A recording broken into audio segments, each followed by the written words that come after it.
Hello, good evening everyone. Ayan, sige po.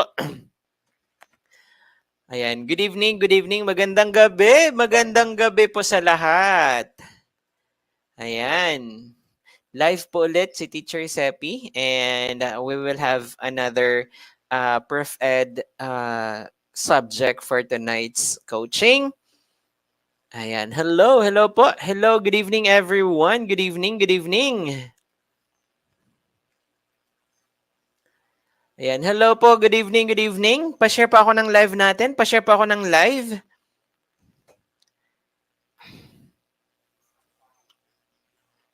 Magandang gabi po. Yes po. Ayan, Teacher Mary Grace Dasan.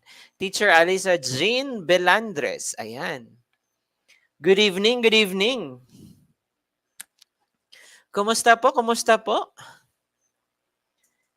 Ayan, meron po tayong tonight, another Prof Ed subject. Ayan, good evening po. Pa-share po ako ng live natin.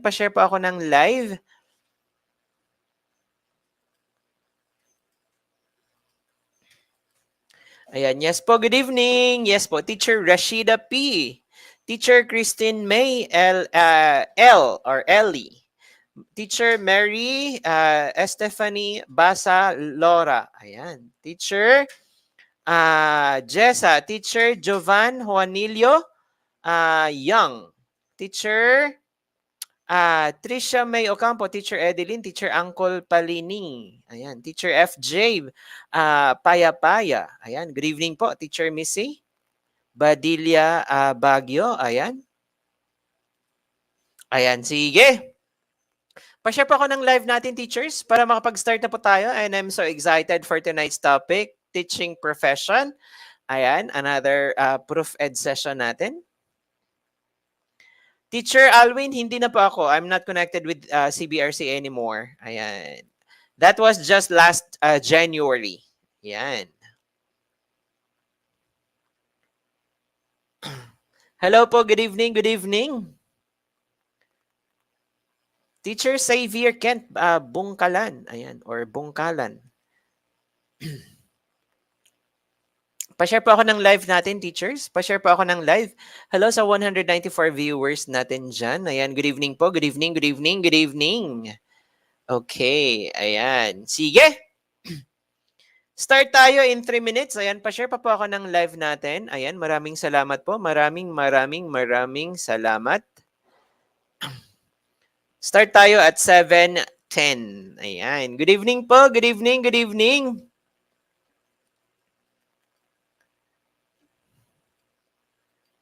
Magandang gabi. Ayan. While waiting, pa-comment po muna ng location nila kung saan po sila located ngayon. Ayan. 50th day na po bukas ng October 2 let. Yes po, teacher. Ayan. Malapit na yan. Yung kaba natin malapit ng maano yan. Ayan. Sige, Bulinaw, Pangasinan. Cebu. Pasig, Cavite. Ayan. Cotabato City. Ayan, North Cotabato. Ayan. North Caloocan pala. Ayan. Yes po. Yan. Proud and loud from Cebu. Ayan. Good evening po. Good evening. Ayan. Hello, sir. Good evening. Visitor po ako every live nyo. 4th year B.Ed Field Study student from Cebu Province. Ayan. Pasay, Samar, Isabela. Coronadal City, South Cotabato. Jensan, Dumaguete, Zamboanga City, Nabua. Calbiga, Samar. Ayan. City of Coronadal. Okay. Tarlac, Negros Occidental, Biliran Island, Isabela, and Samar. Coronadal City, Bohol, Bicol Region, Surigao City. Ayan. Cabagan, Isabela. Pampanga, Tamauwini, Isabela, Negros Occidental. Ayan. New Corelia, Davao del Norte, Mindanao. Bisaya. Ayan, good evening po, good evening, good evening. Bayawan City, Negros Oriental, kapitbahay ng ng nanay ko diyan sa Bai City, Negros Oriental. Ayan, Pulangi Albay, Masbate Province, San Juan, Batangas. Ayan, Binangunan Rizal. Okay, sige. Pwede na siguro. Sige po, pa-comment po ako diyan sa chat box natin, pa-comment po ng rating na gusto ninyo sa March 2023. Ayan, pa-comment ng rating na gusto nyong makuha ngayong March 2023. Ayan. Sige po, antayin ko po. Tacorong City, Sultan Kudarat. Aloha from Hawaii, Teacher Joseph. Ayan, good evening po from Hawaii. Ayan. Palawan, meron tayo. Camiguin Province, NCR, Datupiang, Maguindanao del Sur. Ayan, dalawa na pala ang Maguindanao ngayon. We have Maguindanao del Norte and Maguindanao del Sur. Ayan, 95%. Isa lang po pala ang papasa yata. Ay, gustong pumasa pala. Isa lang yung nag-comment. Isa lang ba ang gustong pumasa? Ayan, sige. Okay. 94.7, 190%, 75, 95, 101%, 95, 94.7, 98, 98, 96, 99, 80. Ayan, ready na silang maging LPT. Ayan, 90, 90%. Okay, sige. Ayan, siguro okay na tayo.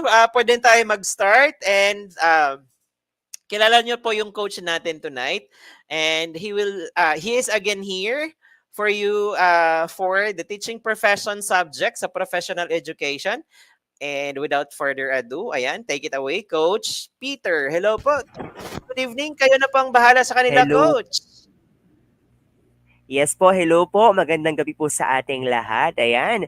Magandang gabi po sa ating mga future teachers. Ayan, umuulan po ng top-notchers sa ating comment section. Wow, ang tataas po ng ating mga rating ha. I hope po na magkatotoo po ang lahat ng yan, that our rating is 95%, 100%. Ayan, I'm praying po na lahat po tayo ay papasa at magtatap sa board exam. Now, let's start po our review this evening about teaching profession. The reason why we are here on this live, it's because we chose teaching as our profession. And this evening, we will be discussing different laws and legal basis that protects the welfare of teachers inside the classroom. Okay? Ano po kaya yung mga batas, yung mga laws na yan that protects the welfare of the teachers? At ano po ba yung mga bawal at mga dapat gawin ng isang teacher sa loob ng classroom? Hindi lang sa loob ng classroom, no? Even sa labas ng school. There are different laws and legal basis that protects the welfare of teachers. Okay, again, we are here on this slide because we chose teaching as our future profession. And this profession, needs passion and dedication because we are here to teach, to inspire, and to motivate our future learners to become doctors, to become nurses, attorneys, and other profession. That's why talaga teaching is the noblest profession po talaga, no? Okay, and I hope na sana po pag tayo po ay pumasa sa board exam at tayo po ay nakiranking at nakapasok po sa ating mga future jobs, ating mga dream jobs, sana po ay gawin po natin ang ating mga role bilang isang teacher. Okay? Inside the classroom and even outside the classroom po.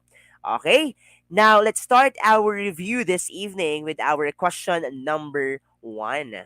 Okay? Pasok po tayo agad sa question number 1. Okay, this is known as the Philippine Teachers Professionalization Act of 1994. Okay? What is this law that known as the Philippine Teachers Professionalization Act of 1994? A. Is this PD 1006 or RA 4670 or this is RA 7277 or your RA 7836? Ayan, atin pong i-type ang ating mga sagot sa ating unang tanong sa ating screen. I-type po natin ang ating mga sagot. Ano po kaya ang law na to that says, okay, or known as the Philippine Teachers Professionalization Act of 1994? Kaya po tayo merong board exam because of this law. Okay, sagot po tayo. Yan, I can see your ano po. Okay, i-share ko lang po yung live natin. Sige, sagot lang po tayo. Okay, for this item po, the answer is, I think most of you get the correct answer for this item number 1. This is your Republic Act number 7836. Okay, your RA number 7836 is known as the Philippine Teachers Professionalization Act of 1994. Atin pong isa-isahin at himayin ang ating PD 1006, 4670, and 7277. Let's start first with your PD 1006 or your Presidential Decree number 1006. Okay?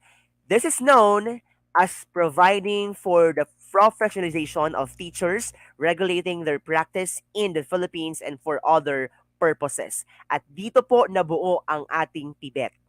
Okay? Bago po tayo magkaroon ng BLEP, okay, meron po tayong PIBET before. Okay, what does PIBET stands for? Okay, ang pinakaunang exam ng ating mga teachers dati, no? That is your PIBET. Okay? Ano pong ibig sabihin ng PIBET, mga future teachers? This is your, okay, itype po natin ang ating mga sagot. Ano po ang PIBET? Okay, this is our this is our Professional Board Examination for Teachers. Again, our PBET is the Professional Board Examination for Teachers. Exactly, that is your Professional Board Examination for Teachers. That is the first exam ng ating mga teachers before. Okay, that is your PD 1006. Now, what is RA 4670?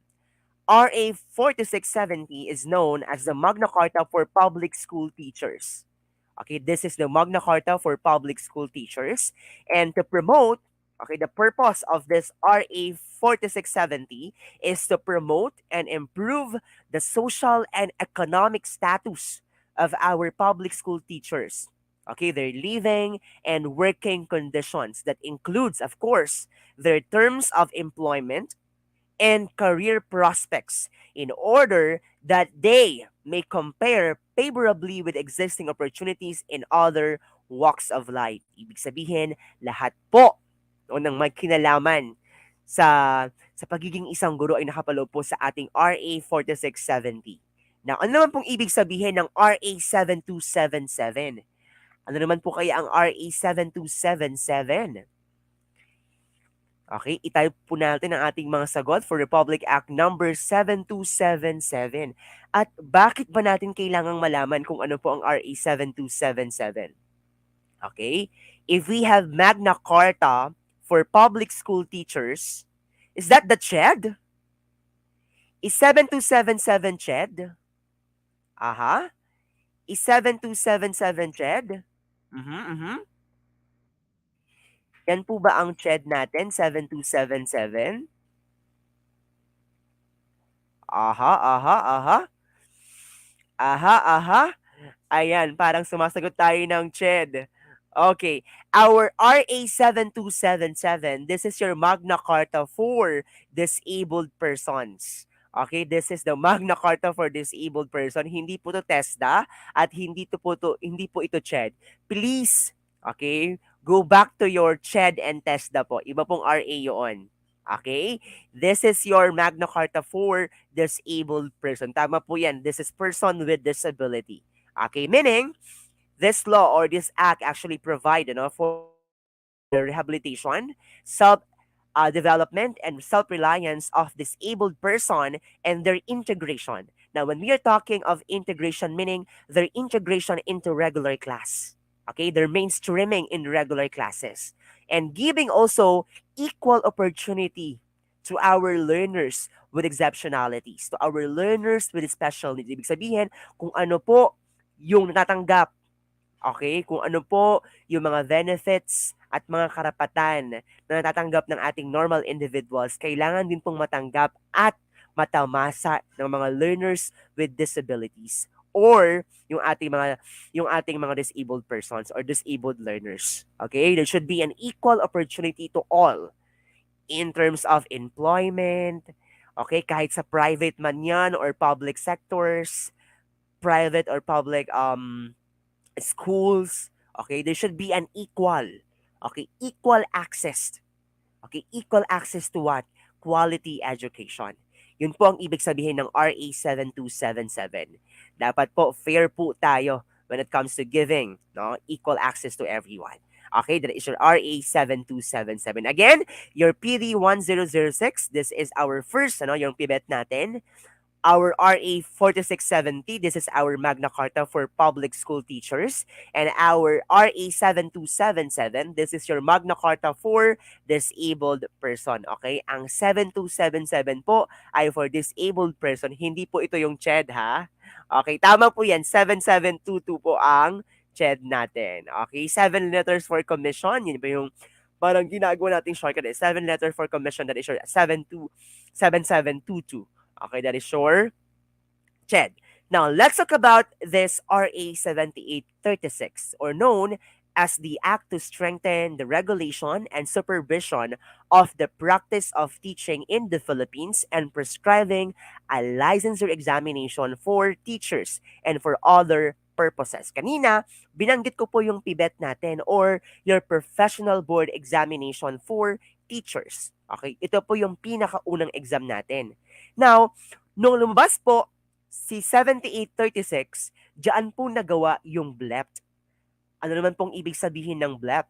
What does BLEP stands for? Okay?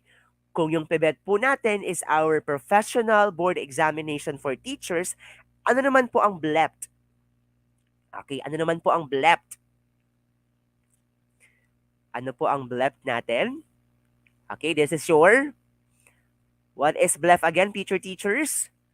Ano po ang BLEP natin as an introduction for our topic this evening? Ano po ang BLEP? Sige po, pakitay po ang ating sagot. Ano po ang BLEP?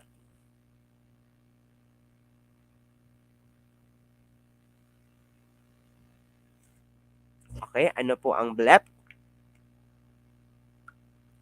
Okay, exactly. Our BLEF is Board Licensure Examination for Professional Teachers. Kulang po tayo ng professional. Okay, your BLEF is your Board Licensure Examination po, no, for Professional Teachers. Okay, that is our BLEF. Okay, now the question is, ano ba yung mga laman ng ating RA 7836? Okay, let's start first with article number 1 or article section 1, okay? This recognizes the vital role that teachers play in developing responsible and literate citizens. Ibig sabihin, dapat si teacher, okay? Hindi lang dapat mastery of subject matter ang meron tayo eh. Dapat also we are effective in delivering our lesson, in delivering our subject matter. No matter how, okay, no matter how master yung subject mo, kung hindi mo siya kayang i-deliver effectively and efficiently to your learners, baliwala po yan.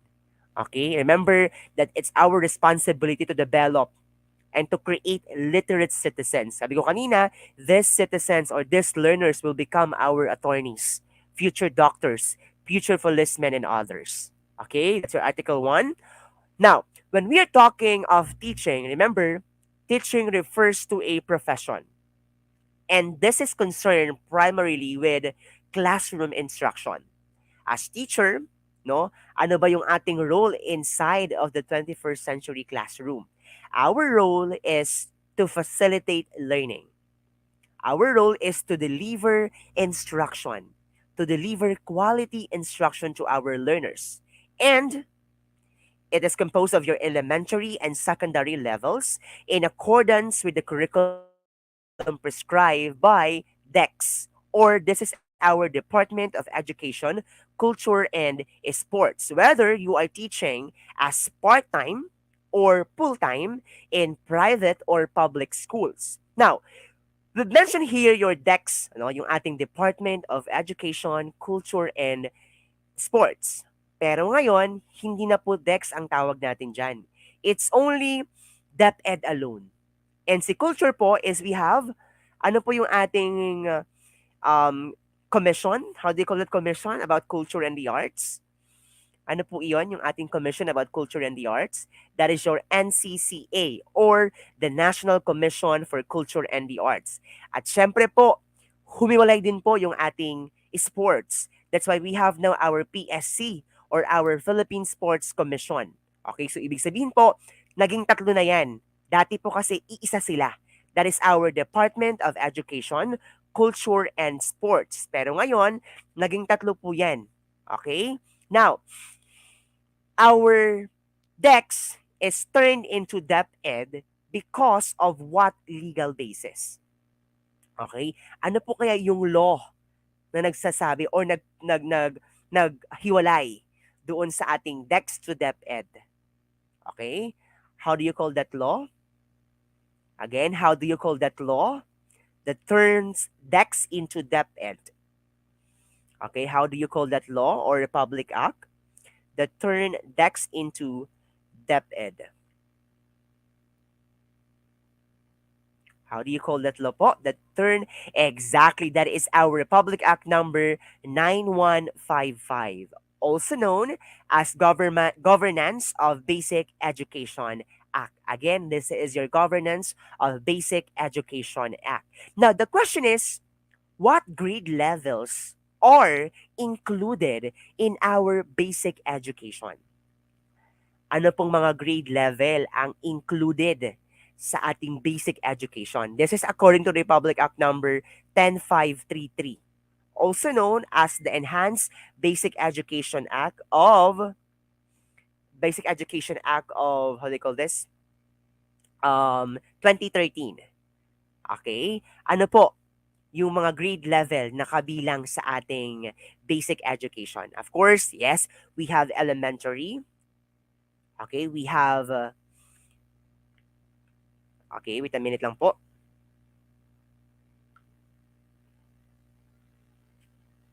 Okay.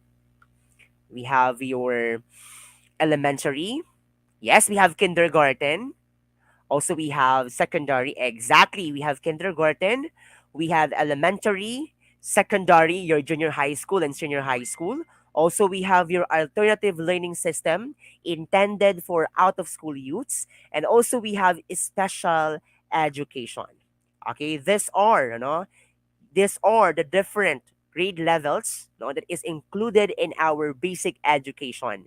Okay, that is mandated by Republic Act number 10533, known as the Enhanced Basic Education Act of 2013.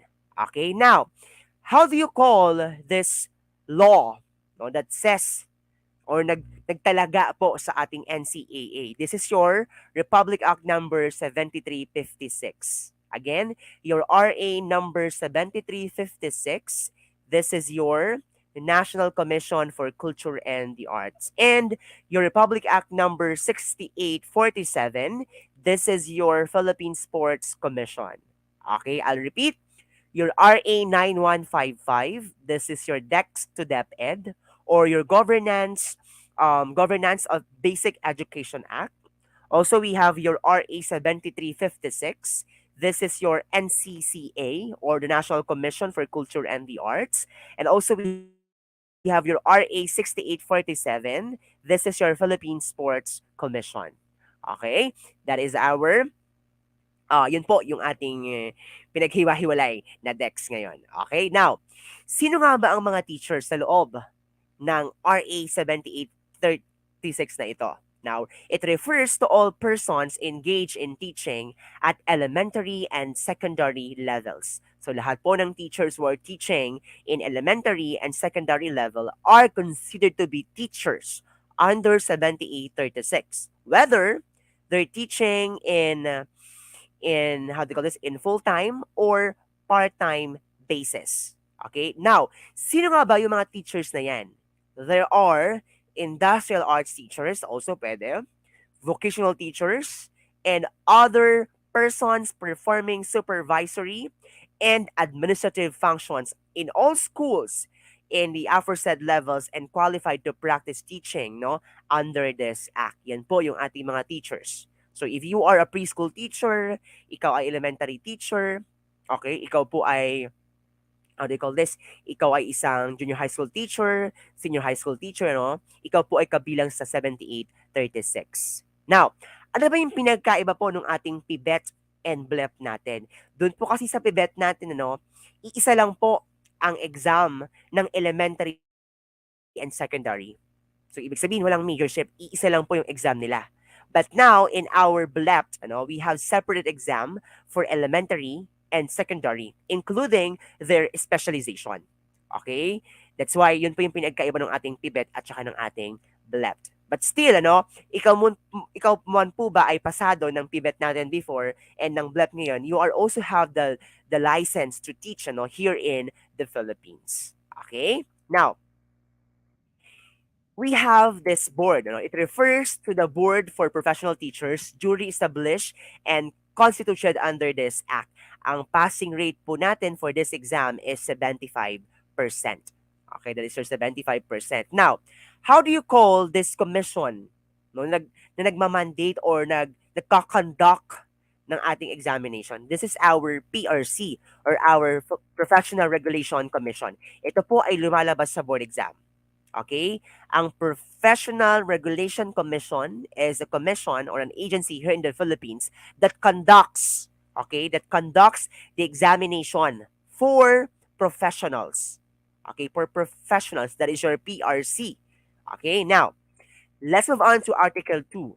This is the creation and composition, duties and functions and qualifications and conditions, okay, for removal of the board are also stated in this act. Okay, that's your Article 2. Now, the two most important duties of board are one, prescribing a code of ethics and professional standards for teachers. Remember, as teachers, okay, as public or private teachers, we are bounded of code of ethics. Ano po ba yung nakapaloob sa code of ethics na ito? Ibig sabihin, ano po ba dapat yung mga role na ginagawa ng teacher? Okay? Ano po ba dapat yung mga role na ginagawa ng isang teacher inside and outside the classroom? Si teacher ba ay pwedeng magsugal sa labas ng school? Yes, pwede. Kasi sa labas naman, pwede ba yon? Aha, let's see later. Si teacher ba ay pwedeng maging lasing at maggula sa labas ng school? Si teacher ba ay pwedeng mangampanya ng mga politiko sa labas ng school? Okay, si teacher ba ay pwedeng mag-practice ng kanyang religion sa loob at labas ng school? At pwede ba siyang magtawag ng mga estudyante para sumama sa kanyang religion? Okay, let's see kung yun po ba ay kasama or yun po ba ay pinagbabawal ng batas or pwede lang po no, na gawin ng mga teachers. Let's see po later, okay? Number 2, also, when we are talking of this RA 7836, dito po binuo yung ating standards for the behavior. Tanda natin, behavior and professional practice for teachers. Remember, we are role models inside of the classroom. That's why dapat po si teacher ay may magandang behavior. Aha. Si teacher po dapat ay role model. Ibig sabihin, siya ay ginagaya. Siya ay ini-imitate ng mga learners. So, dapat siya ay bounded of the Code of Ethics. Remember, Code of Ethics are set of aspirational goals based around the values of one, integrity. Ibig sabihin, your integrity as a teacher. Dapat alam mo kung ano yung responsibilidad mo bilang isang teacher. Dapat alam mo kung ano ka bilang isang teacher. The second one is respect. Ibig sabihin, as an authority inside the classroom, dapat we know also how to respect others. To respect the work of others, respect the individual differences of your learners and others. Okay? Also, we have responsibility. The third one is responsibility. Sabi ko kanina, it's our responsibility to literate, okay, to teach these learners, okay, to become competitive globally and nationally. The next one is code of conduct, a more detailed set of standards for professional and personal conduct and professional competence based on the values set out in the Code of Ethics. Later on, we will discuss this Code of Ethics for professional teachers na inalign nila sa 7836. And also, we have standards of professional practice. Dito po papasok yung ating PPST.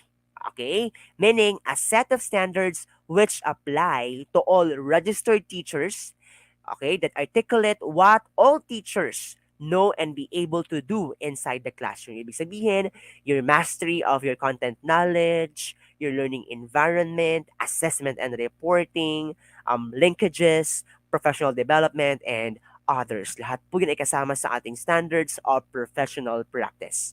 Okay? And number two, the role of this law is also look into a state condition which affects the teachers and the teaching profession so that when necessary, they will be able to enhance and create higher professional standards for teachers. So, ibig sabihin, nag-iiba-iba po yung mga set standards ng PRC. Kasi po, nag-iiba po ang needs.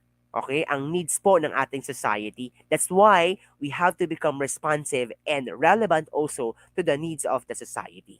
Okay? Of the changing society. And next one, article number 3, it's about examination and registration. The article tells also that the registration of professional teachers begins after his name has been enrolled in the roster of professional teachers. So later on, dapat po, I think it's month of January, dun po ata yung start ng filing natin. If you want to take the exam on March 2023, you have to start filing po ng January. Kasi po yun po ata yung opening ng filing natin. And you have to become familiar also kung ano po yung mga kailangan na requirements, okay, ni PRC, no, for you to be able to take the board exam. Ano nga ba yung mga qualifications na siniset ni PRC? Okay, let's see, Let's see. Also, we have this Article 4, it's the provisions relative to the practice of the teaching profession. And this article is about the inhibition against the practice of teaching profession as well as, okay, the penal provisions. Okay, that is your Republic Act number 7836. Now, let's move on to this item number 2. Teacher L, a graduate of BSED with majorship in English, teaches in a national high school in her province. Since she has been rated outstanding in her performance, can she be exempted from taking the LET? Okay? For example, ako ay outstanding, ako ay excellent in my teaching. Napaka-effective ng aking teaching. Okay? Now, am I exempted from taking the LET? A. Yes. That is a privilege that must be given to teachers whose performance is outstanding. Letter B. Yes. If approved by PRC. No. RA 7836 states that no person shall practice or offer to practice the teaching profession in the Philippines or be appointed as teacher to any position calling for a teaching position without having previously obtained a valid certification and a valid license from the commission. Or letter D, no. Professional license is required of all teachers regardless of age and teaching performance. Okay po. Sagot po tayo. Ikaw po ba ay exempted sa exam? Pwede ba tayong, pwede bang magkaroon ng exemption sa exam? Baka pwede, kasi approved naman ng PRC. Or baka pwede kasi ikaw ay cum laude, ikaw ay magna cum laude, or ikaw ay summa cum laude. Okay? Yes, the answer there is no. It's Charlie, because based on our Republic Act number 7836, and no person, okay, shall practice teaching without, okay, tandaan ha, no person shall practice teaching without a license. Yun po ang sinasabi ng RA 7836. Exactly. Napakaswerte mo naman kung ganon. Okay? Now, remember that this law says that no person shall practice or offer to practice the teaching profession without the license. Okay, without the last license imposed by the commission or by the PRC. Okay? Now, let's move on to our next item. Is an alien qualified to take licensure examination for teachers? Okay? The alien here is yung ating mga foreigners ha, hindi po yung alien na from Mars or mga kalaban ni Darna. Okay? Now, yes, provided his or her country has reciprocity with Philippines in the practice of the teaching profession. Or letter B, yes, provided he or she is teacher education graduate. Or letter C, no, because she or he is not a citizen of the Philippines. Or letter D, no, he or she is not a natural born citizen of the Philippines. Okay? If you are an alien or ikaw ay isang foreigner or meron kang jowang AFAM at gustong mag-exam sa Pilipinas, siya po ba ay qualified to take the exam? Is it A, B, C, or D? Ayan, sagot po tayo sa ating comment section. Okay, I can see that most of you, your answer is alpha.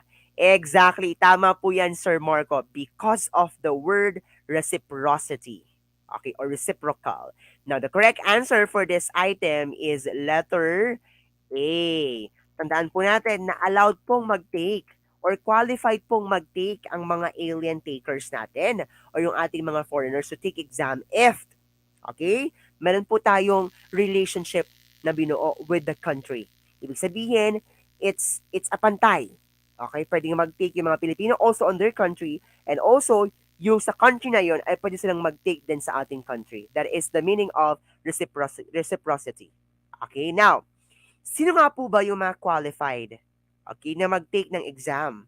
At ano ba ang mga qualification and requirements, okay, ng mga ng mga applicants natin for this examination?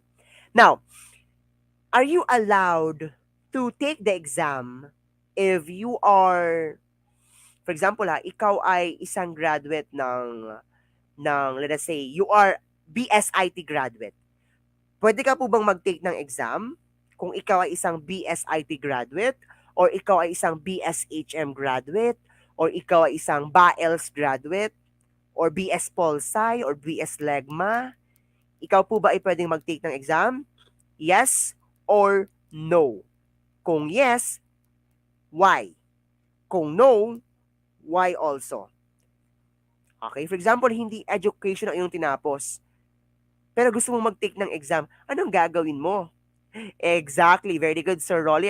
Pwede po tayong mag-take ng exam as long as meron po tayong 18 units, okay, ng professional education courses. Tama po yan. Lahat po basta bachelor's degree. Pero, may pero po dun ha, pero kailangan niya pong mag-earning units. It should be 18. Okay? 18 units of professional education subjects. Okay? Now, sino ba yung mga qualified? Let's start here. The first one, no applicant shall be admitted to take the examination unless, okay, on the date of filing of the qualification, he shall have complied with the following requirements. So, i-check po natin kung tayo po ba ay pasok sa banga o hindi tayo pasok sa banga. Okay? Para mag-take ng exam. I-check po natin kung ito po ang mga requirements na ito ay check sa atin. Okay, the first one, a citizen of the Philippines or an alien whose country has reciprocity, okay, with the Philippines in the practice of teaching profession. Okay, that's the first. That is the first requirement. Ikaw ba ay national-born citizen? Filipino citizen rather? At kung hindi man, meron ba kayong reciprocity with the Philippines? If yes, then check. The second one, okay, at least 18 years of age. Okay, ang tanong po, yun po bang mga listeners natin this evening, kayo po ba ay 18 years old and above? If yes, then you are allowed to take the board exam. Okay, check po natin yan. The third qualification, in good health and good reputation with high moral values. So, ibig sabihin, kung ikaw po ay may kaso, ikaw po ay nasa kulungan, okay, syempre, meron pong mga basis dyan na hindi po tayo pwedeng mag-take ng exam. Okay? Letter B, has not been convicted by final judgment by a court of an offense involving moral turpitude. Okay, so ibig sabihin po, wala po tayong mga pending cases. Okay? Wala po tayong mga cases that we are not convicted. Okay, hindi po tayo pwedeng mag-take ng exam kung ganon.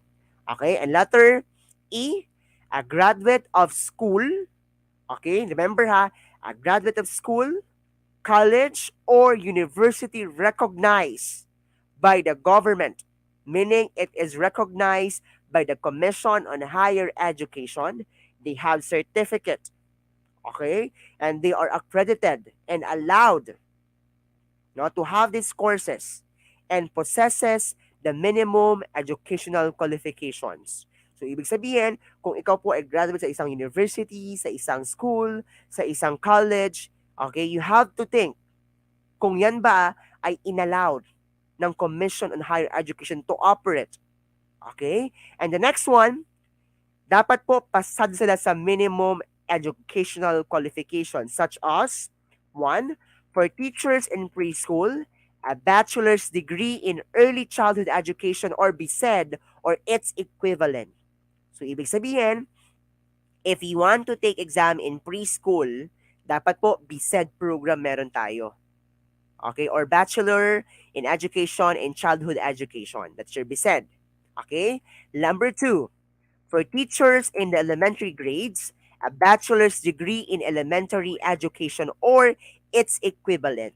Ngayon po kasi, meron po yung mga curriculum like they have certificate in teaching elementary and junior high school. Now, kapag po, meron po kayong certificate, okay, in teaching elementary and secondary high school, you are allowed po to take the exam either in elementary or secondary po. Okay, ina-allowed po yon ng PRC. Okay, as long as meron ka pong certificate in teaching elementary and secondary. Okay, number 2, for teachers in the secondary grades, a bachelor's degree in education or its equivalent with a major or minor or with specialization or a bachelor's degree in arts. So, pwede pong mag-take ng exam ang bachelor's in arts and bachelor in sciences. Pero, kailangan nila ng 10 units in professional education. 10 to 18 units in professional education. Okay, yun po ang sinasabi ng RA 7836. Also, for teachers of vocational and 2-year technical courses, a bachelor's degree in the field of specialization or equivalent with at least 18 units in professional education. So, ibig sabihin, kung ikaw po ay bachelor's degree in arts and sciences, meron ka pong, or you need 10 units in Prof Ed. But if you are a graduate of vocational or 2-year technical courses, kailangan mo po ng 18 units in professional education. Okay, yun po yung pagkakaiba natin dyan. Okay, please remember that degree in arts and degree in sciences need 10 units, while degree in vocational and 2-year technical courses needs 18 units in professional education. Okay? Now, let's move on to our next question. This is known as the Continuing Professional Development Act of 2016. Okay? How do you call this Professional Development Act of 2016? Is this Republic Act number 10912 or RA 7836 or your PD 1006 or your RA 9165? Okay, sagot po tayo. Syempre, we are done, ano? Discussing your 7836, even your PD 1006. So, it's between 10912 or 9165. Okay?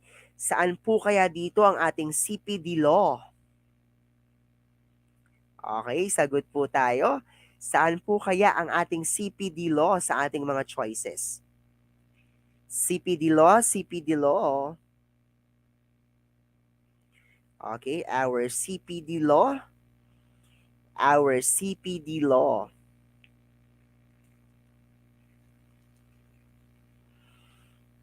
Our Ma'am Janeline, as long as your certificate po is teaching in elementary and secondary, you are allowed po to take either elementary or secondary po. Pero I think po yun pong galing sa old curriculum. Yung mga galing po ng old curriculum natin ay hindi po sila pwedeng mag-shift. Okay? Okay, sagot po tayo. Yan. I can see letter D and letter C, ano? We are done na po sa letter C, di ba? Nabanggit na po natin ang letter C. Letter D is the Comprehensive Dangerous Drug Act. Yan po yung ating Comprehensive Dangerous Drug Act. Yung ating letter D. That is RA 9165. Okay, our CPD law po is your RA number 10912. Okay, our RA 90912, RA 10912, this is your Continuing Professional Development Act of 2016. And this was passed to institute measure that will continuously improve the competence. Okay, remember to continuously improve the competence of Filipino professionals and make them attuned to the development and advancement in their chosen field. Kanina, sinabi ko, that our society is changing. Okay, the needs of our learners is also changing. That's why it's very important that we have to attend. Okay, that we have to attend different seminars, okay, yung mga professional development courses to improve also our pedagogy, to also improve our methods in teaching. Kasi po, kung tayo po ay magiging stagnant lang kung ano yung alam natin sa ngayon, baka hindi po tayo maging responsive and relevant to the needs of our 21st century learners. Remember, sila po ay equipped, okay, they are actually equipped for nakita ang mga hungry for learning. Okay? They're actually equipped po for 21st century skills. That's why also as teacher, dapat din tayo po equipped with this 21st century skills. Okay, so dapat ibig sabihin, alam ni teacher kung paano mag-manipulate ng technology. Alam natin kung paano gumawa ng PowerPoint. Alam natin kung paano gumamit ng mga application sa laptop natin. Kasi kung hindi po, baka po tayo ay ma-behind sa ating mga learners. Okay, that's why it's very important that every now and then, we attend to different professional development courses or mga seminars. Remember that learning is a continuous process. That learning is a lifelong process. Okay? So, ibig sabihin, as teachers also, we are lifelong learners. Okay? That is the meaning of our RA number 10912. Okay? Now, what is the purpose of this CPD law? Sabi ko nga kanina, to attune our pedagogy also, to attune teachers, okay, to be responsive and relevant to the needs of the 21st century learners. And also, to upgrade and update. Tandaan, the keyword here, update and upgrade the knowledge and skills for the profession as brought, first one, as brought by the globalization, as brought by modernization, as brought of scientific and technical advancement in our chosen profession, which is teaching. So, ibig sabihin, hindi pwede na si teacher ay stagnant na lang sa loob ng classroom na kung ano yung ginagawa mo year 1990 ay siya pa rin ginagawa mo ng 2022. Hindi na po applicable yun. Na kung ano yung mga practice natin noong 2000 ay siya pa rin practice ng 2022. Hindi na po applicable yun. Okay, so ibig sabihin po, kailangan po nating mag-upgrade at mag-update. Kung noon, keypad pa lang po yung ating mga cellphone. Ngayon po, naka-touchscreen na tayo. Okay, so ibig sabihin, we can also maximize our phones, we can also maximize our laptops, to deliver quality education, to deliver quality instruction inside of our classroom. And one of our way to actually upgrade and update our teaching and our knowledge is to join, okay, to join in different seminars and to study again for graduate schools like masteral or doctorate degree, para po mas ma-evolve po tayo as teachers. Okay? Next. Who are exempted for these CPD units? Sino po ba yung mga exempted sa ating CPD units? The first one is the measure shall exempt some professionals from the CPD requirements. The first one is the newly licensed or registered professionals. So, ibig sabihin po, kung tayo po ay magtitake ng exam this March 2023, ilang years po yung ating hihintayin para po mag-expired ang ating lisensya? Or ilang years po ba yung validation ng ating PRC ID? Sige nga po, kung tayo po ay aware, okay, ilang years po ang validation ng ating license? Exactly 3 years po. Mag-e-expired po ang ating lisensya ng anong buwan at anong araw. Ay, hindi po 5 ha, 3 years lang po yan. 3 years lang po. 3 years, 3 years. The correct answer is 3. After 3 years po, mag-e-expired po ang ating lisensya. Okay? Anong araw po mag-e-expired ang inyong lisensya? Anong araw po? Okay, tandaan. Okay, very good, ano? Sa mismong araw ng birthday mo po, mag-i-expired ang iyong lisensya. Okay, tandaan, sa mismong araw po ng iyong birthday, after 3 years of passing the board exam, syempre po, tayo pong lahat ay papasa, di ba? So, ibig sabihin, kapag tayo po ay pumasa, no? Pumasa tayo ng March 2023. Okay? Syempre po, 2023, 2024, 2025, 26. So, 2026 po mag-expire yung ating lisensya. Kung ang birthday mo po ay January 2026, dun po mismo sa month na yon mag-expire ang iyong lisensya. Okay? So, ibig sabihin, kung ikaw po ay newly licensed, ibig sabihin, dun po sa unang pagpaparenew mo ng iyong lisensya, hindi po kailangan ng CPD units. Ibig sabihin, ikaw po ay exempted. Ayan, i-manifest po natin, ano? Not that by the year 2026, tayo po ay magre-renew na ng ating lisensya. Kasi po, tayo po ay pasado na sa board exam. We claim it again. We claim it again to the name of Jesus. We claim it that our name is on the list of passers. At bonus na po kung tayo ay magiging top-notcher. Okay, amen. Siyempre po, lahat po na nakatune in ngayong gabi sa ating live ay mga pasado na sa board exam. At hihintayin ko po kayo sa pilahan na PRC. Baka sabay-sabay po tayong mag-renew ng ating mga lisensya by that time. Okay? Now, also, ang ating mga overseas Filipino workers, they're also exempted, ano, from this CPD units. Also, senior citizen who are not engaged in the practice of their profession. So, ibig sabihin, kung sila po ay retired na and they want to renew their license or hindi sila nagpa-practice ng kanilang teaching profession, then they are exempted on the CPD units. Okay? Yun po yung tatlo no, na exempted po sa ating CPD units. Okay? That's according to Republic Act number 10912. So, ibig sabihin, kapag po tayo ay pumasa ngayong year, or next year rather, hindi po natin kailangan ng ating CPD units. Okay?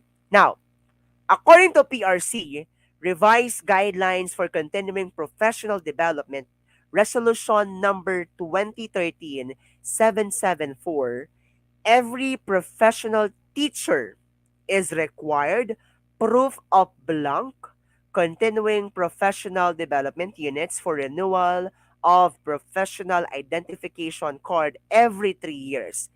Ilang units po ang kailangan ng isang teacher, okay, para po siya ay makapag-renew ng kanyang lisensya?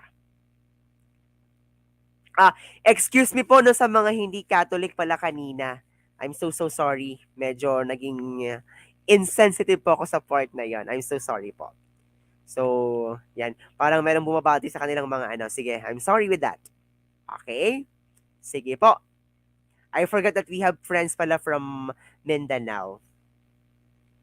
Yes, amended na po ito. Ilang units po ang kailangan? Kasi this is 3 years. Okay. Yes, the correct answer here is 45 units. Meaning, kapag po yan ay 3 taon, 15 units per year.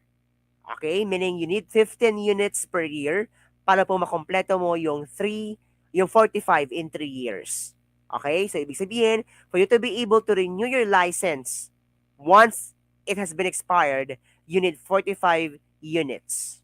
Okay? That's the answer for this item. Now, remember, no, that a teacher, okay, for you to be able to renew your license for the 3 year span, ano, dapat po, okay, kailangan natin ng 45 units. Okay, meaning 15 units per year. Yun po yung ibig sabihin ng ating Republic Act number 10912 when it comes to units. Okay? Yes, tama po yan, Ma'am Camille. Tama po, tama po.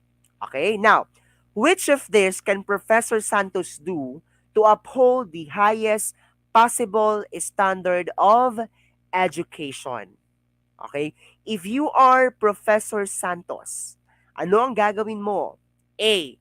Buying expensive gadgets to change the poor perception of people about teachers. Letter B. Telling people that teaching is the best profession. Letter C. Attending seminars once a year. Or letter D. Continually improving herself or himself personally and professionally. O, sabi po ni Sir Martino, ito daw po ay lumabas last October 2022. Yes sir. 15 po yung ating per year. Pero what we are talking here kasi sir is 3 years po. So ibig sabihin kailangan mo po ng 45. It's 15 units po per year. Okay, ano po ang sagot natin for this item number? Okay. Yes, ano? As aligned to Republic Act number 10912, kailangan po continually improving herself or himself personally and professionally as a teacher. That's why we have to attend and to join different seminars. Okay, or to do our or to enroll in our graduate studies. Okay, that's letter D. Now, let's move on to our next item. Teacher Lolita, a teacher for 40 years, refuses to attend seminars. She claims that her 40 years of teaching is more than all the seminars is asked to attend. Is her accusation and thinking is accordance with the Code of Ethics for professional teachers? Okay, ito po ba ay in accordance with the Code of Ethics for professional teachers? A. No. A professional teacher, regardless of teaching experience, ought to go through continuing professional education, or our CPE. Or no. Non-attendance to seminars means no professional growth. Letter C, yes, because she has taught for 40 years and may have mastered the trade of teaching. Or letter D, yes, provided she has an excellent performance rating. Okay?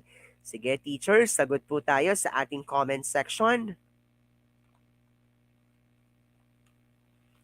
Aha, aha, aha. May sumasagot po ng letter A, ng letter C. Sige, sige. Okay, as I said kanina, no? Especially here, ano? 40 years na siyang teacher. So let's say siya ay teachers na for like 1990s pa. Ano? Like 1995 or 1998. Sige, sabihin natin ganun. Or lower pa, earlier years than that. So ibig sabihin, yung kanyang practice of teaching during that years may be different from the practice of teaching now. No? At isa po ito sa aking mga napansin nung nagkaroon tayo ng online class. Ano, talagang nangangapa po yung ating mga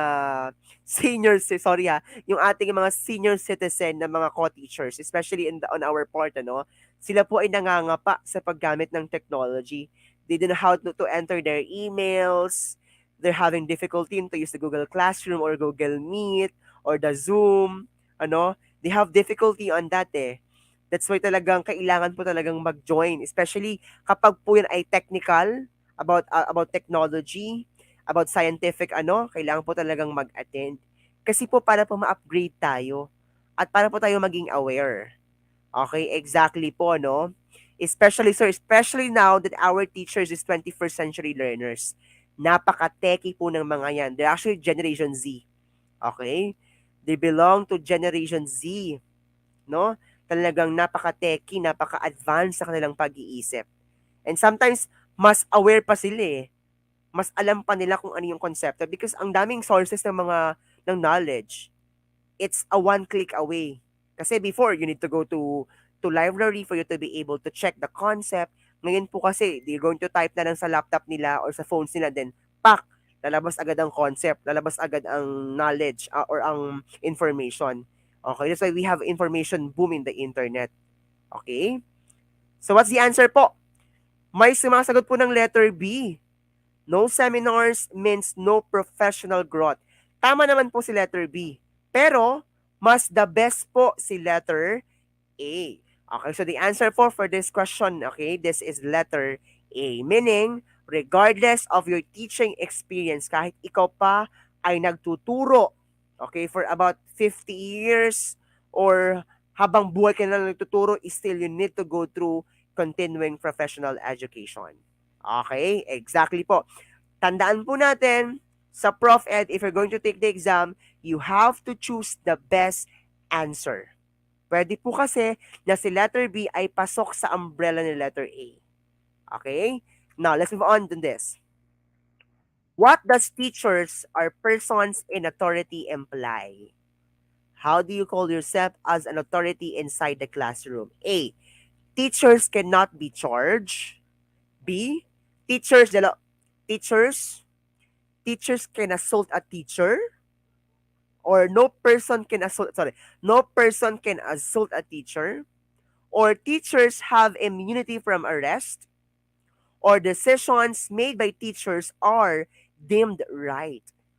Okay, which of the following statement, okay, thus teachers are persons in authority? Is it A, B, C, or D? Okay, sige po. Write your answers po in our comment section. Hmm? Yalo. Huwag mo namig. Okay, sagot po tayo sa ating comment section. Is it letter A, letter B, letter C, or letter D? Hala, hala. Lahat po ba ng desisyon na ginagawa ng isang teacher ay tama? Yun po bang ibig sabihin yan?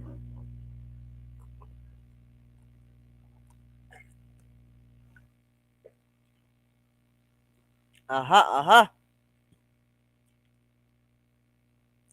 Okay, the best answer for this item is letter B. Meaning, no person can assault a teacher.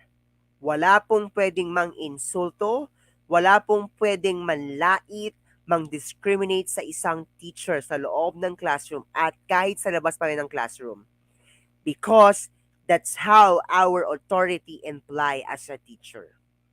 Okay, A po ang sagot sa item na ito. Hindi po yan letter D. Not all the decisions are right of a teacher, okay? It's letter B po. Okay, the answer here po is letter B. How about on this item? Which of the following emphasizes the right of citizen to quality education? Okay, is it letter A, the basic education level? Letter B, tertiary level? Letter C, the graduate level? Or letter D, all levels? Which of the following emphasizes, okay, the right of citizens to quality education? We are referring to quality education. Is it A, B, C, or D? Okay? Sa basic education level lang po ba dapat quality ang education? So, okay lang po ba na putyo-putyong education sa tertiary level? Ganun po ba yon? Even sa graduate level? Okay, may sumasagot po ng letter A, ng letter B, ng letter D. So, it's between letter A and letter D po yan. Okay, sige, sige, sige. Okay, the answer po for this item is letter D. In all levels. In all levels. This is in accordance with the 1987 Philippine Constitution. Meaning, it's Article 14 about education, science, technology, arts, culture, and sports. It's about the state shall protect and promote the right of all citizens to quality education. Okay? To quality education at all levels. Hindi po binanggit sa Constitution na for elementary and for secondary only. It's all levels and shall take appropriate steps to make such education accessible to all. Now, the question is, ano pong ginagawa ng gobyerno para maging accessible ang education sa lahat? Ibig sabihin, yung pong ibig sabihin ng all dito ay kasama po yung mga nasa rural areas, kasama po yung mga nasa baryo, yung mga nasa far-flung areas, yung mga hindi maabot, okay, ng mga ng like super layo, 'di ba? Ng far-flung areas. So, yung nga far-flung, na super layong mga lugar. Ano pong ginagawa ng gobyerno para po maka-access sila to quality education? Exactly, free. Free education. That's why we have scholarships. Okay?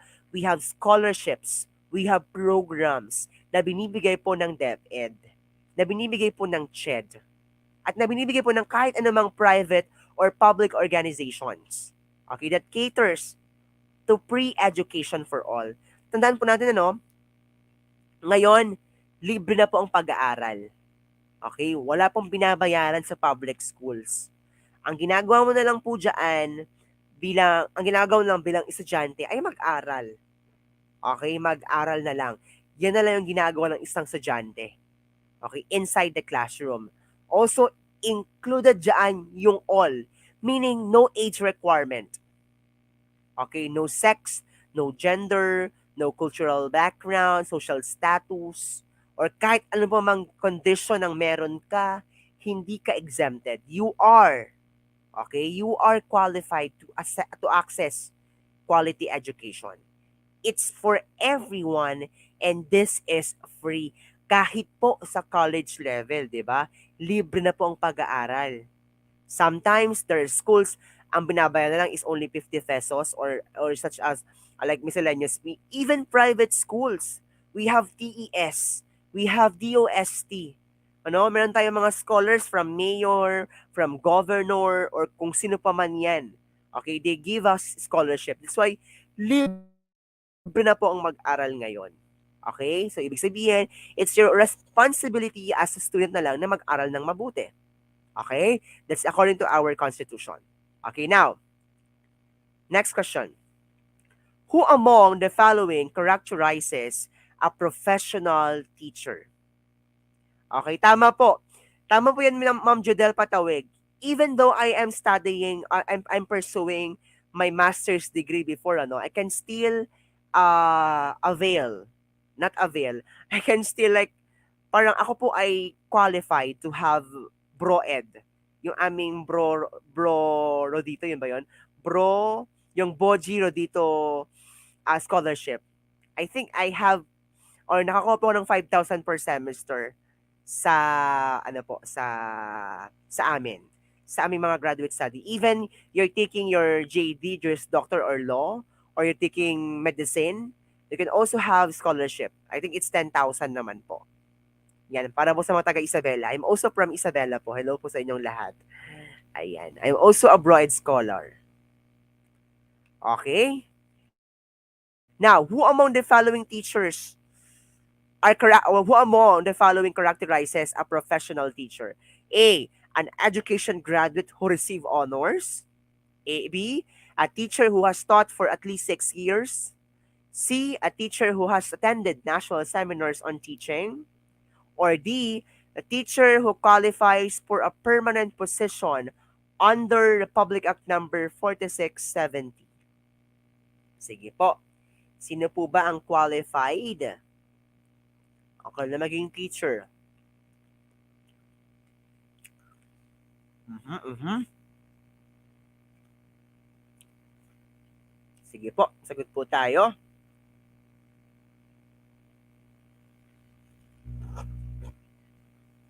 Mhm. Okay, letter D. Exactly, no? I can see your answers now. Most of you, your answer is letter D. Parang walang nagkamali sa screen. Okay, very good. The answer for this item is a teacher who qualifies for a permanent position under Republic Act number 4670. Now, sino ba yung mga cover ng 4670 na ito? Okay, A, teachers in both public and private schools. B, teachers in public, elementary and secondary schools. Or teachers in all public elementary schools. Or letter D, teachers in all levels. Sino po ba ang cover ng RA 4670? Ala, magkakamali naman po ata tayo dito. Ano po ba yung title ng RA 4670? Again, ano po ulit yung title ng RA 4670? That is your Magna Carta for... Sige, sagot po muna tayo. Sige, type your answers. Ayan, may sumasagot ng letter D, may sumasagot ng letter B, may sumasagot ng letter C, B. Ayan. Parang magkakamali po ata tayo dito ha. Okay, letter A, letter C, letter D. Again, let's go back to our RA 4670. Sabi natin, your RA 4670 is the Magna Carta for public school teachers. Again, Magna Carta for public school teachers. So, ibig sabihin, let's eliminate letter A. Hindi po kasama si letter A sa 4670 kasi meron pong nakalagay na private. Remember that your 4670 is for public school teachers. Okay? How about letter D? Teachers in all levels. Kasama po ba ang mga teachers in college level? Hindi po sila kasama. Okay? How about letter B? Teachers in public elementary and secondary schools. Okay? How about letter C? Teachers in all public elementary schools lang po ba yan? Okay, the correct answer po dito ay si letter... Letter C, letter B po. Kasi si letter C, public elementary lang po yan. Tandaan po natin, public school teachers. Kapag sabi pong public school teachers, kasama po dyan elementary and secondary. That's why it's letter B po. Huwag po tayong magkakamali ha. Okay, the answer here is letter V. Ayan. Tayo po ay nahilo. Okay, kayo po ay nahilo ha. Your answer is letter C. Elementary lang po si letter C, oh. Huwag niyo pong kalimutan si secondary dahil sila po ay kasama. Okay? Huwag po natin kalimutan si si secondary because they're also included in RA 4670. Now, let's talk about this RA 4670 or known as the Magna Carta for Public School Teachers. So later on, kapag po tayo ay nakapasa sa board exam, syempre po tayo po ay papasa sa board exam. At tayo po ay nag-aral or tayo po ay naki-ranking, tayo po ay sumali sa RQA natin or Registry of the Qualified Applicants, At tayo po ay pumasa sa RQA at tayo po ay nakapasok sa DepEd. Okay, whether you are teaching in SPED, you're teaching in, how do you call this, in parplang areas, you're teaching in elementary or secondary, kayo po ay kasama. Okay, dito po sa ating Magna Carta for school teachers. Ako po ba ay nakamute?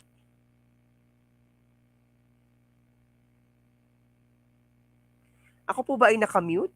Okay, so ibig sabihin po, ano, tayo po ay kasama sa ating RA 4670. Okay, that is your RA 4670. Okay, next. Let's take a look on this articles. Let's take a look on this RA 4670 Section 1. Sabi dito, it is declared to be the policy of this act to promote and improve the social and economic status of public school teachers, their living and working conditions. Tandaan po natin, it's our living and working condition. Ikaw po ba ay nababayaran ng tama? Okay? Yun po bang trabaho mo na ginagawa ay cover pa po ba yan ng iyong service bilang isang public teacher? Or baka naman you're working for about 12 hours tapos walang bayad yung remaining hours mo. Ano po ba ang sinasabi ng batas? Ilang oras po ba dapat yung ating service inside the school kung tayo po ay public school teacher na at tayo po ay nagtuturo? Okay? Ilang oras lang po ba yung allowed sa atin? Okay? Ilang oras po ba na dapat nagdi-discuss si teacher or nasa loob ng classroom? Pwede bang 12 hours? Pwede bang 15 hours ka nasa loob ng school? Yun po ba ay allowed? Siyempre po, hindi. Tama po, 6 hours lang po. Ang binabanggit po sa RA 4670 is 6 hours. Teaching time, ha? Teaching time. Okay, 6 hours po ang teaching time natin. Yung 2 hours po natin ay for our paperworks. Pero, gusto ko naman pong sabihin sana nga na parang ang dami pong trabaho ata. Hindi ko alam, ha. I'm just reading some of the posts and I'm just hearing some of the comments. Okay? Some of the comments ng mga teachers ngayon, ano, talagang napaka-bulky po ng trabaho nila bilang isang teachers. Hindi lang po teaching, hindi lang po admin works ang ginagawa nila. They also have like brigada, ang daming mga seminars, ang daming mga ginagawang mga activities, ano, sa loob ng schools. Hindi lang po yan teaching, hindi lang po yan pure teaching. Also, we have extracurricular activities. So, kung ngayon po lang po, ano, talagang pinipili po natin ang teaching as our future profession. Dapat po i-ready po natin ang ating mga sarili. You prepare yourself. Okay? I-prepare mo po yung sarili mo sa magiging future work mo po. Kasi po talaga pong kailangan na kailangan ng passion, ng patience, ng dedication dito po sa ating piniling profession. And I know naman po, no, that the reason why we are here now, it's because we want to become a teacher. Tama po ba? That we want to teach, okay, the future generation. Okay, that's why we are here tonight. And we want to pass the board exam because we want to become a teacher. Okay? Now, also, their terms of employment and career prospect in order that they may compare favorably, no, with existing opportunities in other walks of life. Kasama po dyan, okay? To attract, the retain, in the teaching profession more people with proper qualifications. Yun po yung ibig sabihin ng section. And also, it being recognized that the advance in education depends on the qualifications. Tandaan na, it depends on the qualifications and ability of the teaching staff, and the education is an essential factor in economic growth. Ibig sabihin, education plays a vital role in economic growth and development. That's why we have a vital role also for economic growth and development because we are teachers. We are teaching. Okay, we are teaching this 21st century learners. That's why we are also playing a vital role inside the classroom. Hindi po dapat putyo-putyo lang si teacher, ano? Hindi po dapat puro lang benta ng Avon or puro benta ng mani or ng kahit ano mang pwedeng ibenta sa classroom.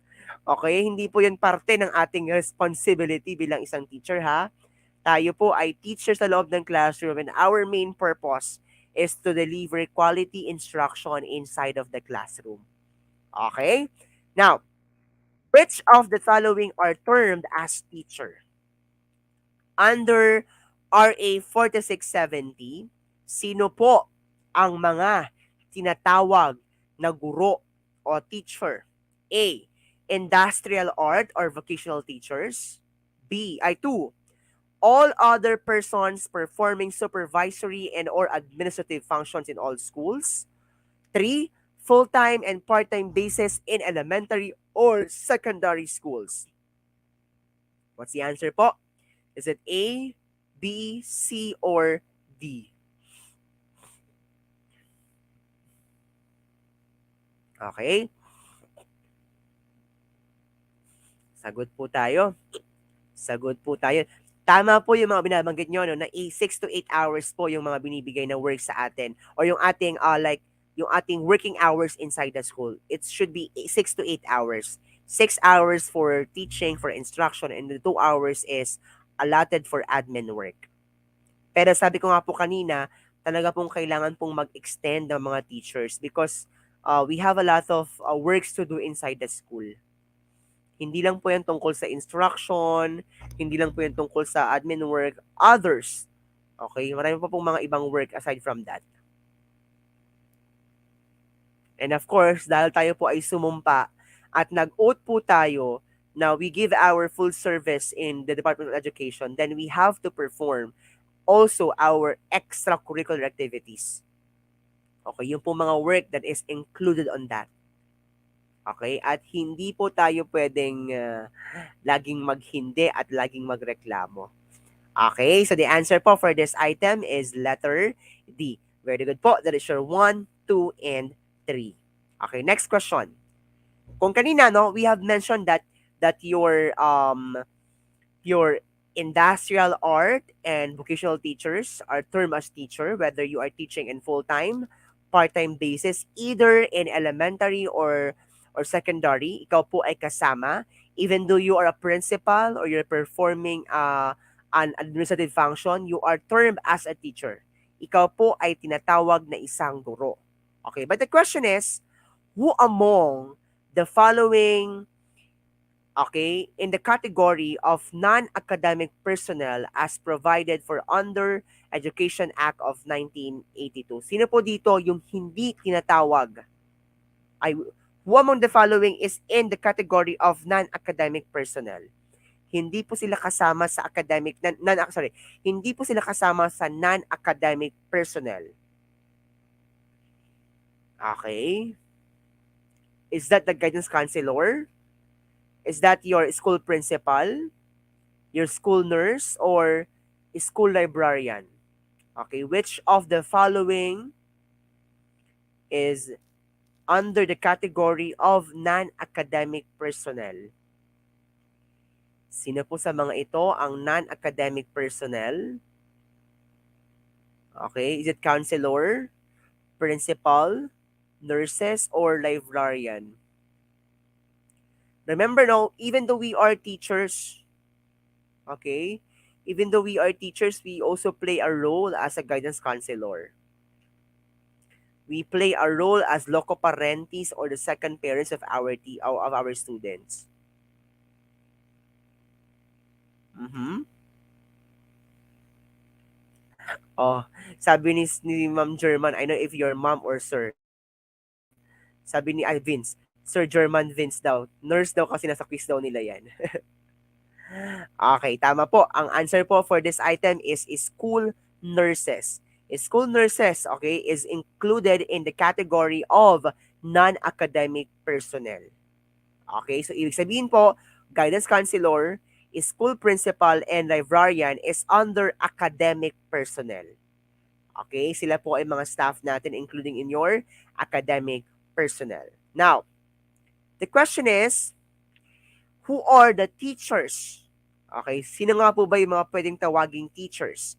The first one, as used in this act, the term teacher shall mean all person engaged in classroom teaching, in any level of instruction on full-time basis, including one, guidance counselor. Ang guidance counselor po ay kasama, school librarians kasama po yan, industrial arts, or vocational instructors, and all other persons performing their supervisory or administrative functions. Your principal, yung mga nasa admin natin, and every one of them in schools, colleges, and universities operated by the government or its political subdivisions. Lahat po ang mga yan ay kasama sa term na teacher.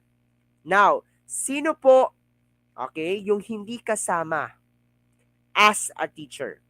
This is your school nurses, school physicians, school dentists, and other school employees. Okay? Sabi po ni Sir Vince, yung school nurse po namin nagtuturo sa amin ng anatomy.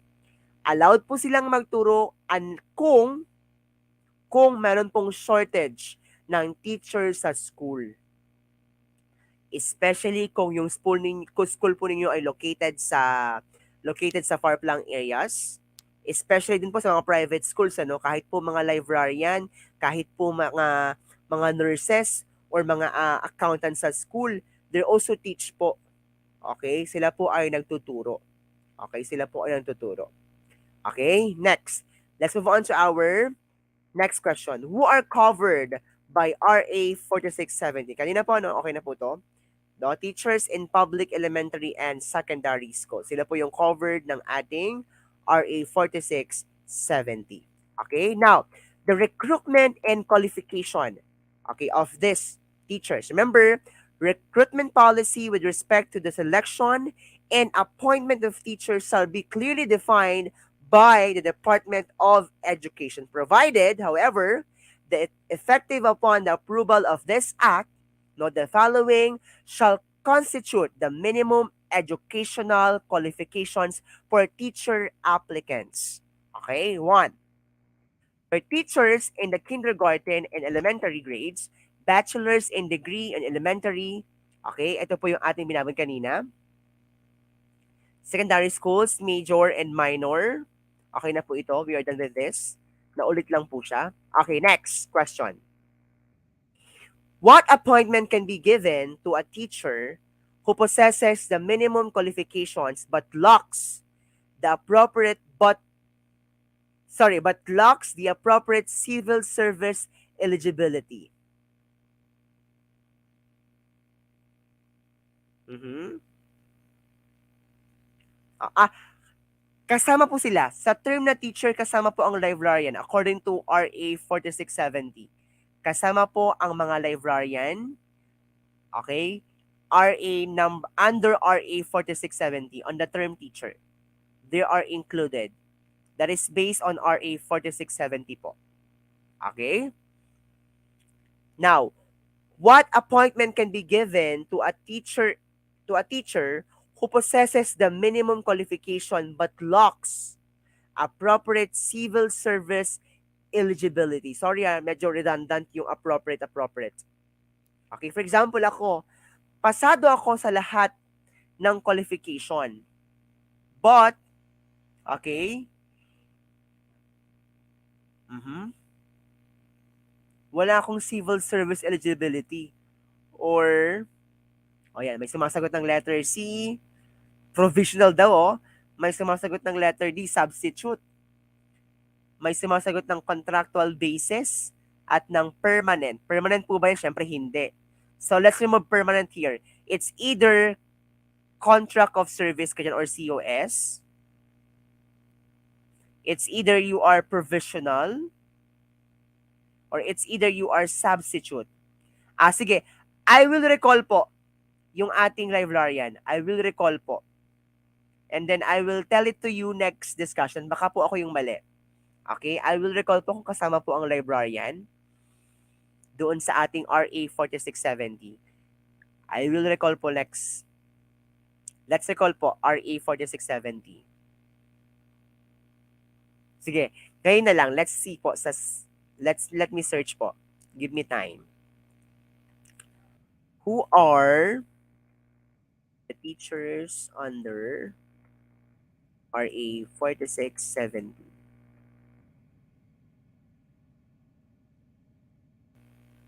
Okay, ito po a- a- as used in this act, the term teacher shall mean all persons engaged in classroom teaching in any level of instruction on full-time basis, including guidance counselor, school librarians, industrial arts, or vocational instructors. Yun po yung mga kasama sa ating term teachers under RA 4670. Okay? Kasama po ang school librarian sa RA 4670. Ang hindi po kasama ay yung ating, yes, tama po. Sa RA 4670 po kasama po sila, pero sa 7836 po hindi po. Kasi po separate po yung exam ng mga librarian. Okay? Okay po. Term po sila as teacher. But they're not included in RA 7836 because that is for teachers only po. Mhm. Okay, sige po. Let's move on na po. Okay, yes po. It's common sense naman po no na hindi po sila kasama sa 7836 kasi that article that law po is allotted only for teachers. Okay? Mhm. Yes, please review your RA 4670 dun sa term na teacher. Nasa pinakaunang ano po na pinakaunang statement, yung term na teachers. Lahat po yun nandoon ay term as teachers in the school under RA 4670. Okay? Wag po tayo malito sa mga teachers. Tama po yun, tama po. Tama po yung binanggit ko kanina. So, hindi po ako mali. Okay? Tama po yung ating 4670 kasama po ang school librarian. But not to include your nurses, not to include your physicians. Okay? Now, let's continue po our review with this item. Okay, thank you din po. Thank you, thank you. Okay, ano po ang binibigay sa kanya? Is it permanent? Is it provisional or substitute? Sige. It's only between C and D. It's either substitute or provisional. Ano po ang binibigay kay teacher? Is it substitute or provisional? Let's eliminate A and B. So, it's between C and D po. Okay? It's between C and D. Okay? So, it's between C and D po. Provisional or substitute. Okay, makinig. Ang substitute po ay binibigay. Okay, tama po. Thank you po, Sir Julius. Tama po yan. Okay. Ang substitute po ay binibigay kapag po, for example, nagkasakit yung teacher. Okay? Nagkasakit yung permanent teacher for about like 3 months. Okay? Kailangan po ng substitute doon. Ng substitute teacher. Okay? Napapalit po doon sa teacher na may sakit. Or kung for example, siya ay nag-aral, siya ay how do you call this? Inavail po niya yung kanyang study leave or indefinite leave, doon po papasok yung substitute. So, ibig sabihin, kung ano po yung sinasahod ng permanent na yan, yun din po yung sasahurin ng substitute na yon. So, ngayon po, kung ikaw po ay lack of civil service eligibility, ang binibigay po sa iyo ay provisional. Okay? Or provisionary. Provisional rather. Okay, binibigyan ko po ng provisional. Now, the question is, okay? Okay, yes po. Now, let's move on to our next question. Miss Sanchez, a BSE graduate, has not passed the LET yet. On what capacity can she be hired? Okay? Sige po. I will answer later po, kung ilang years po ang pwede sa study leave at kung ilang percent po yung pwede mong masahod at kung pwede mo ba siyang i-extend ang ating study leave. Also, we have indefinite leave. Also, we have sick leave. Okay? Ano po ang binibigay? Okay, exactly. Binibigyan po siya ng provisional for not less than 1 year. Okay, hindi po siya less than 6 months ha. It's provisional for not less than 1 year. 1 year po ang binibigay for provisional status. Okay, hindi po yan 6 months. It's not less than 1 year po ang binibigay. Okay, it's 1 year po. Okay, now, let's talk about this probationary period.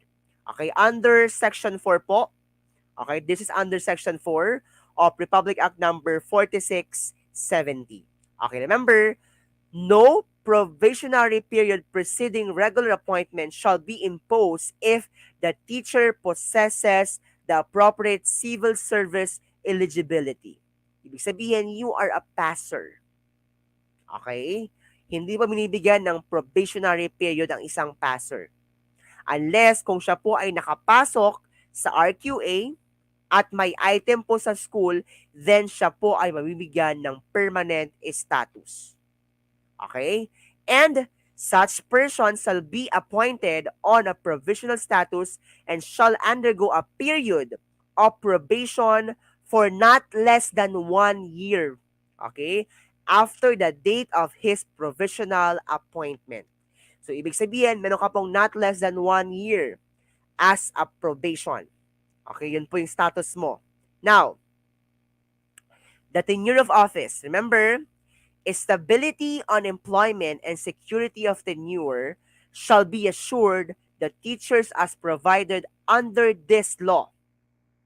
That, subject to the provisions of Section 3 hereof, teachers appointed on provisional status for lack of necessary civil service eligibility shall be extended permanent appointment.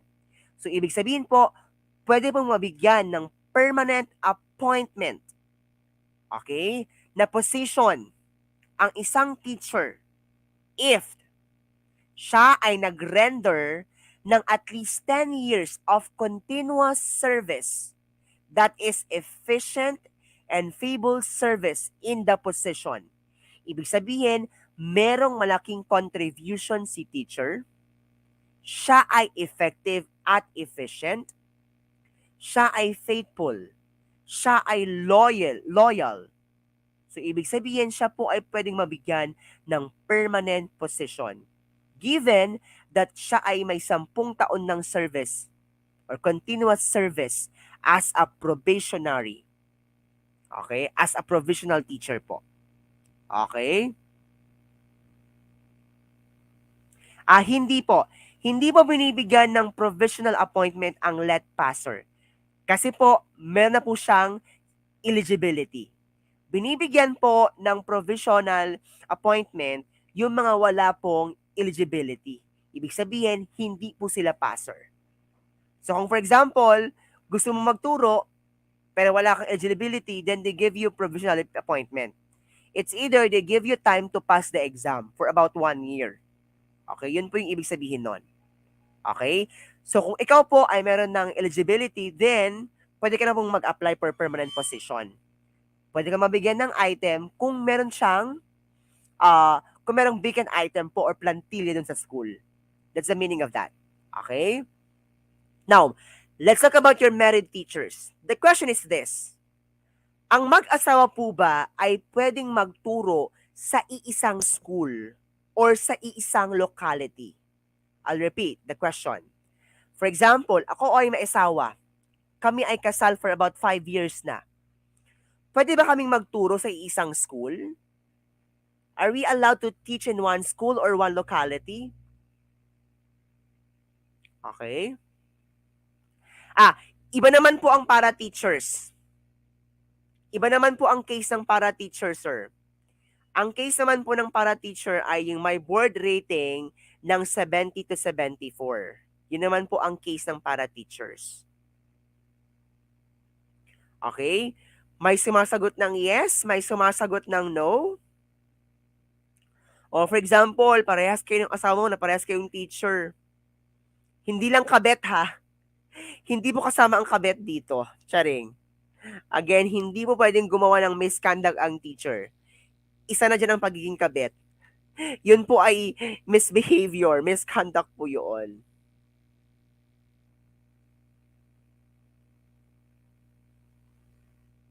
O, sabi ni ma'am, in one locality but not in the same school, I think, sabi niya. Okay? The answer there is yes. Okay? Yes po, allowed po sila. Whenever possible, the proper authority shall take all steps to enable married couples, both of whom are public school teachers, to be employed in same locality. So, ibig sabihin po, pwede po silang magturo in the same school, in the same locality. Okay? Meron pong mga ganyang instances that they're teaching in the same school. Okay? Mag-asawa po sila. Okay? Pwede po yon. That is allowed under RA 4670 po. Okay? Yes po, allowed po sila. Allowed po sila. That is according to RA 4670. Also, kung for example, no, pwede ka rin pong mag-apply for, how do you call this? For change of, how do you call that? For example, ako ay taga Luzon. Tapos ako ay nabigyan ng item sa Manila or sa ibang province. Okay, after 3 years, pwede po kong mag-apply ng change of school, no? Na malapit po sa aking locality. Ang tawag po doon ay localization. No, yung malo-localize po ako, home base po ako kung taga saan po ako. Okay, especially if I have family, meron akong pamilya, no? Na kailangan yung presence ko bilang isang ina or bilang isang tatay, then I can apply for localization. Ibig sabihin, ma-home base ako. Okay, meron pong mga ganong policy under RA 4670 as well. Okay? Next item. Okay, sige po. Give me a 1 minute break po. Sige, please answer the question po sa ating comment section. Sige po, sagutin po natin to.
Okay po, sige po, sagot po tayo. Ilang percent po kaya? Sabi dyan, what percentage of his regular remuneration after he has completed at least 6 hours of actual teaching should be paid to him as additional compensation? Okay, sabi po ni Ma'am Anne-Marie daw, but in practicality speaking, hindi daw po siya nasusunod. But this is actually connected to the law na dapat po meron po kayong bayad or additional compensation. Especially kung po tayo ay sumusobra na sa oras ng ating service. Ano? Pero sabi nga natin, it's because tayo po ay sumumpa at nag-oath po tayo, talagang minsan po meron po tayo mga work na talagang hindi bayad. But it's because of passion, but because of dedication, then we're still using this or we're still doing our part as a teacher po. May bayad man po o wala, sige, trabaho lang. Okay? So, ilang percent po ang binibigay? Yes, the answer here po is 25%. So, dapat 25% of your regular compensation, yun po yung additional compensation mo sana. Okay, as a teacher.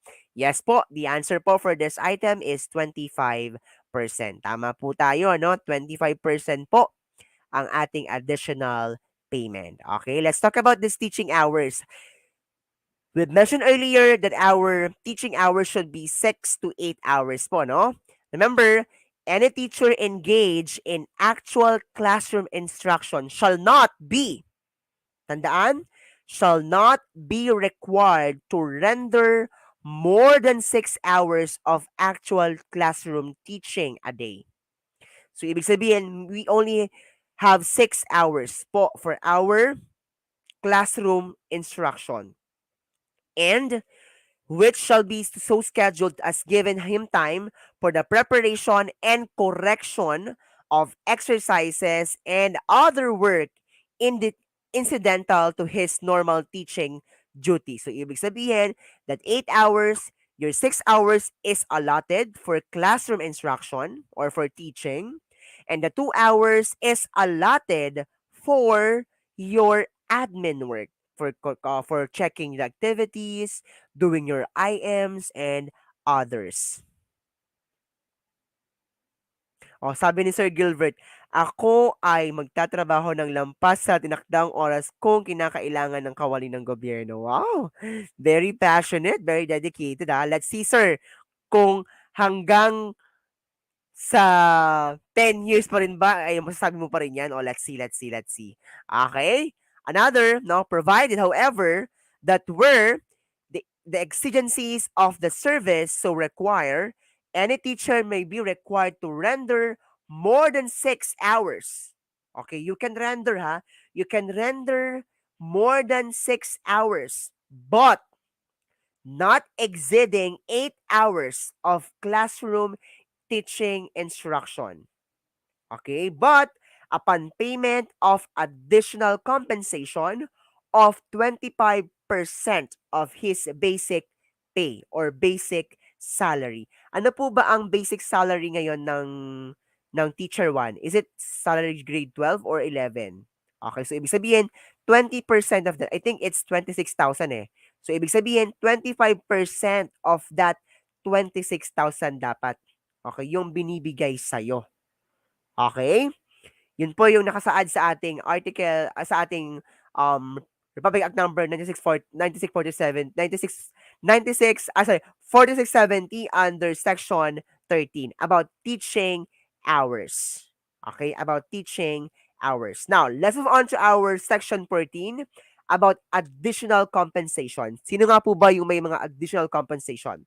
Remember, co-curricula and out-of-school activities and any other activities outside of what is defined as normal duties. Again, as defined normal duties, quote and unquote, okay, of any teacher shall be paid an additional compensation of at least 25%.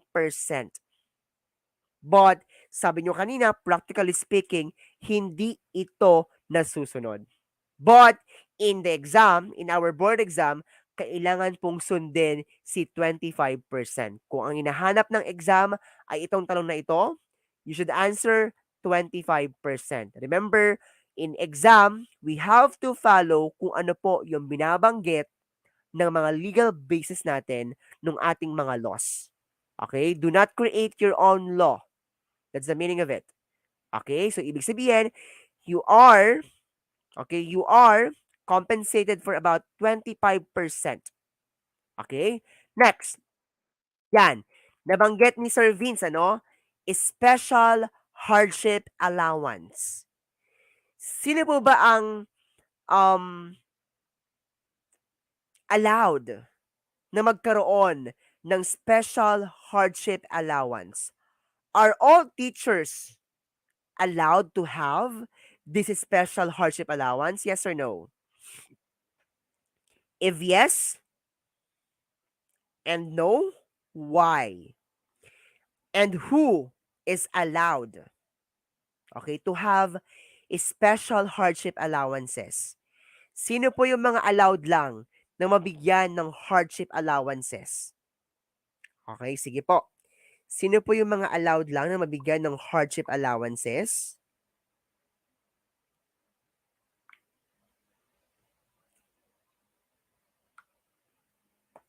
Okay, exactly ano? Yung mga teachers na na-assign sa mga hazard area. Yung mga teachers na na-assign sa gilid ng bulkan, charing. Yung mga teachers na nasa malayong lugar.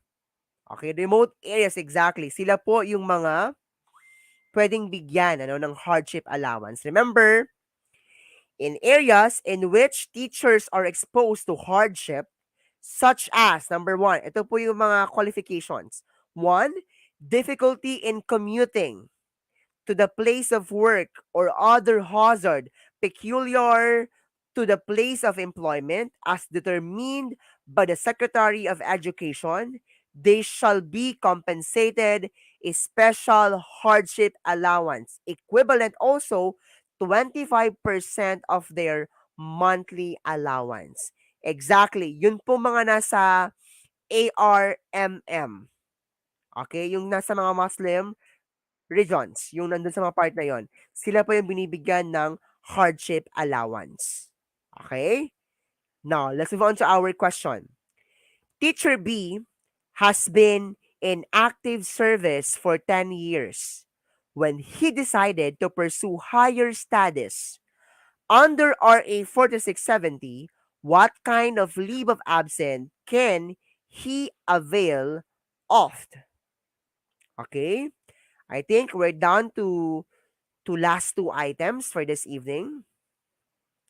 We are done. We are down to our last two items po for this evening. Sige po, sagot po tayo. Ano po ang pwedeng ma-avail ni Teacher B? Is it study leave? Is it indefinite leave? Or vacation leave? Okay. Under RA 4670, we are allowed to have or to avail a study leave.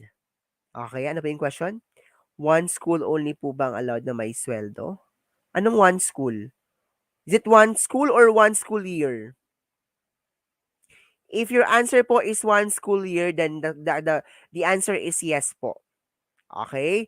Now, let's talk about this study leave. Okay? Remember, they shall be entitled to study leave not exceeding one school year after 7 years of service. So, ibig sabihin, you are allowed to have study leave po kung ikaw ay nakapag-render na ng 7 years of service. Okay, ng 7 years of service. Now, ilang percent po yung pwede mong makuhang compensation?